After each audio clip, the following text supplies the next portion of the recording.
Holler. Mga Beckish, chinase ng SB19 sa pag-blink-blink ng kanilang mga cancelled shows sa Asia Hanu daw? Siyempre, kinabahan ng mga fans. Sabi nga, disband na ba, te? According to the boys, nag-cancel daw sila because of unforeseen circumstances. Sabi nila, Cheret! Di na muna namin i-discuss, abangan na lang. Walay detalyeng eksplanasyon sa kung bakit na-cancel ang Bangkok, Singapore at Dubai concerts.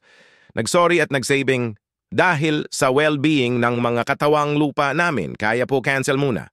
Nabanggit din na nagbuo sila ng sariling kumpanya, ang One's Entertainment, at tsumika ng Goodbye Show BT, Hello Freedom. Aba, binago din ang fanbase name from Atien, Aroma Halima at Churva.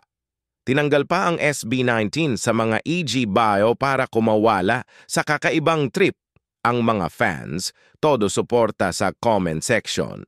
Mga sis, suportahan muna natin sila. Alam nyo naman sila'y mga biktima ng kahibangan. May isa pang nag-comment, kaming mga may halima, laging nandito, walang iwanan kahit chika lang, Diyos. Kumbaga, laging handa, ganern. Kaya wag ng bitter sis, Char!